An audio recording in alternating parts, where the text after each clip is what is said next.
Exercice 43.2, toujours des calculs de déterminant. Delta 2, donc, qui est le déterminant dessous. Alors on voit que c'est un déterminant qui est quand même très, très symétrique. Première chose à remarquer, à mon avis, j'additionne toutes les lignes dans la première. D'accord, donc L1, je lui rajoute L1 plus L2 plus L3 plus L4. Alors attention, hein, j'ai bien des opérations qui commutent. Je les fais les unes à la suite des autres et je les fais finalement dans n'importe quel ordre. Ajouter à la ligne 1, ça ne change rien.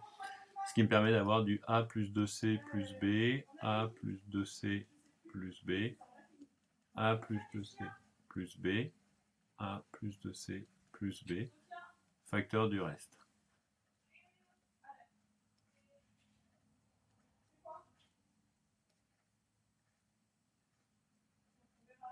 Et comme ça, on le fera assez souvent, il faut y penser. C'est pas la panacée, hein. De toute façon, il n'y a jamais de panacée.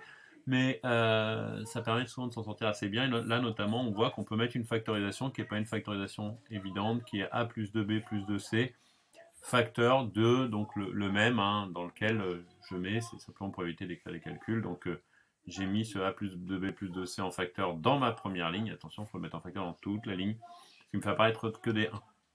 Et je vais utiliser le 1 qui est ici comme pivot pour faire apparaître des 0 et voir ce que nous donne derrière notre déterminant. Donc 1 BBC avec ma première colonne, 0, A-C, B-C, B-C,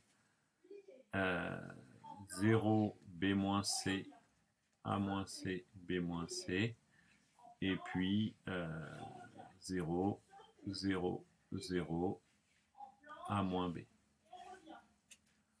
Donc ici, je vois que je vais pouvoir faire tout de suite un double développement.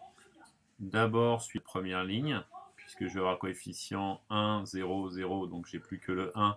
Donc il va me rester un déterminant 3, 3 qui est celui-ci. Et dans ce déterminant 3, 3, je vais faire un développement suivant cette troisième colonne. 0, 0, 0, donc plus, moins, plus, moins, plus. Donc je vais avoir le A moins B, facteur de ceci. D'accord ? Ce qui me donne, donc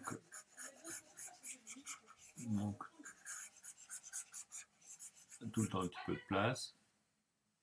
Hop. Mais donc, on obtient que delta 2, égale, alors on garde le A plus B plus 2C en facteur.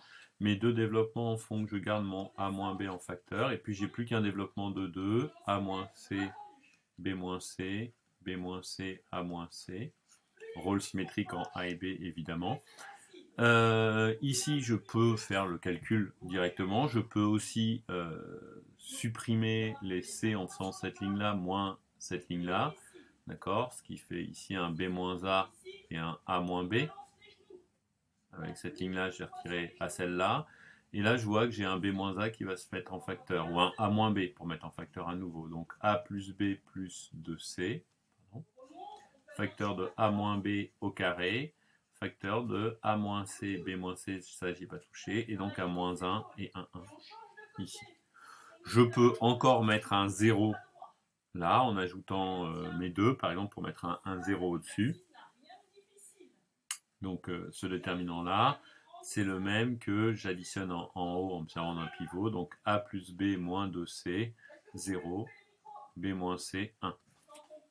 D'accord ? Ou sinon, évidemment, je peux faire le calcul du déterminant de 2 que je sais faire. Et donc, delta 2, on a A plus B plus 2C, facteur de A moins B au carré, facteur de A plus B moins 2C. Voilà la forme factorisée. Réflexe, j'en ai parlé lors de la précédente vidéo. Je dois regarder si mon résultat est quand même un petit peu cohérent par rapport à ce que j'ai obtenu. Donc, je vous rappelle que delta 2, c'était A, C, C, B, DA sur la diagonale, DB sur l'antidiagonale et DC pour compléter. Ouais, je vois déjà que si A égale B, ma première colonne est égale à ma première ligne, donc le déterminant vaut 0 directement. Si jamais C, c'est la moitié de A plus B plus ou moins. Donc là, il va falloir que je le fasse un petit peu plus subtilement. C'est-à-dire si je remplace C par A plus B, ce qui est le cas ici, A plus B sur 2, pardon, ou A moins B sur 2, pour obtenir le 0. On voit qu'il est moins évident à obtenir. Voilà. Dernière chose, on pourra penser à mettre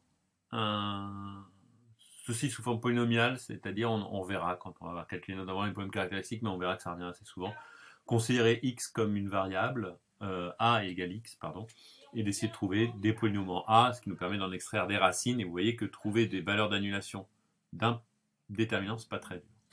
Enfin, dernière remarque, la méthode que je viens de vous proposer n'est évidemment pas la seule. Ici, vous auriez pu dire, je vais essayer avec les C qui sont là d'obtenir un maximum de 0. Donc si j'additionne la première ligne à la deuxième, si je la retranche, je veux dire, je vais faire obtenir des maximums de 0, etc. De même ici, et puis factoriser au maximum.